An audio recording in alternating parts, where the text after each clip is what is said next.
अब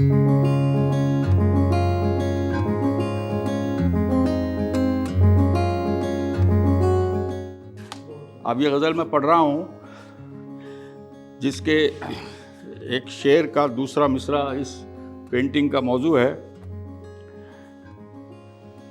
कैसे कह देगा कोई किरदार छोटा पड़ गया, कैसे कह देगा कोई किरदार छोटा पड़ गया, जब कहानी में लिखा अखबार छोटा पड़ गया।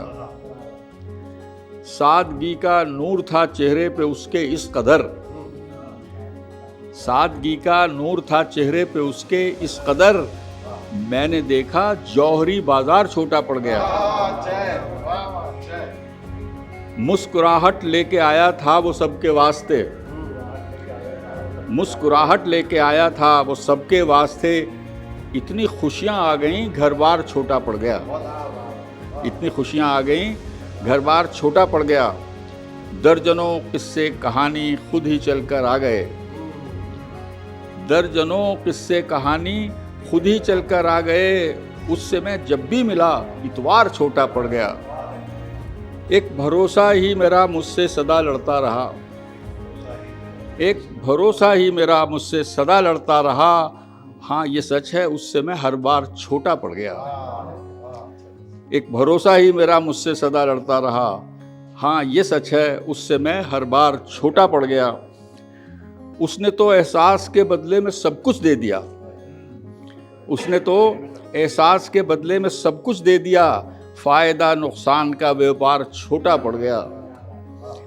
घर में कमरे हैं वही लेकिन जगह तो खो गई, बहुत खूब। घर में कमरे हैं वही लेकिन जगह तो खो गई, बिल्डिंगें ऊंची हुई और प्यार छोटा पड़ गया।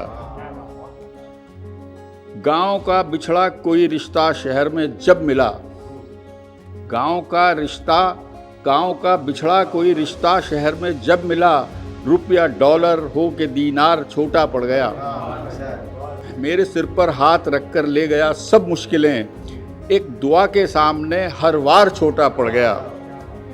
और ये आखिरी शेर है, चाहतों की उंगलियों ने उसका कांधा छू लिया, चाहतों की उंगलियों ने उसका कांधा छू लिया, सोने चांदी मोतियों का हार छोटा पड़ गया।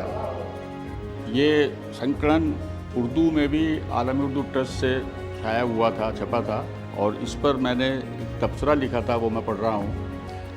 प्रताप सोमवंशी हिंदी सहाफ़त में तो एक बड़ा नाम है ही, उनकी अदबी और शेरी सलाहियतें भी मंजर आम पर आकर लोहा मनवा चुकी हैं। प्रताप आशिक़ उर्दू हैं और उर्दू रस्मुल ख़त से नावाकिफ़ होने के बावजूद उर्दू शायरी पर न सिर्फ गहरी नज़र रखते हैं बल्कि क्लासिकी और जदीद शोरा के बेशुमार अशार उनकी नोके ज़बान पर हैं, जिनको वो बरमहल बड़े सलीक़े से इस्तेमाल करते हैं।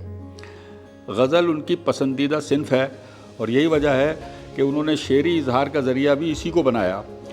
उर्दू गज़ल की मुरव्वजा हैयत को अपनाने और इस्तेमाल करने की कामयाब कोशिश की है। हालांकि जहाँ तक मामला कवाफ़ी का है, उर्दू और हिंदी रस्मुल ख़त में बाज़ अल्फाज के हिज्जे मुख्तलिफ होने के बाइस दुश्वारियाँ आती हैं, लेकिन प्रताप सोमवंशी इस मसले से भी वाकिफ़ हैं और जहाँ तक मुमकिन हो सका है उन्होंने इस किस्म की मुश्किलात से गुरेज़ किया है। इनकी गज़लों में ज़मीनी हक़ायक़ का बयान बहुत खूबसूरती के साथ मिलता है, वो हक़ायक़ और वाक़यात जिनसे रोज़मर्रा की ज़िंदगी में हम सब का वास्ता और साबका पड़ता है। रोज़मर्रा के इस बयानिए का तर्ज़ इज़हार नहायत शगुफ्ता होने की बिना पर उनकी गज़लें जल्द ही ज़बां ज़दे आम हो जाती हैं। उन्होंने नज़में और गीत भी लिखे हैं, लेकिन हिंदी में गज़ल के लिए साजगार और मुस्बत माहौल साजी में जिन शख्सियात ने अहम किरदार अदा किया है, उनमें प्रताप सोमवंशी का नाम सरे फहरिस्त है। ये किताब इस बात का सबूत बहम पहुँचाती है कि अपनी परवाज़ तख़य्युल से प्रताप सोमवंशी ने गज़ल की मुरव्वजा हैयत में मुनफरिद अंदाज से नए नए रंग भरे हैं।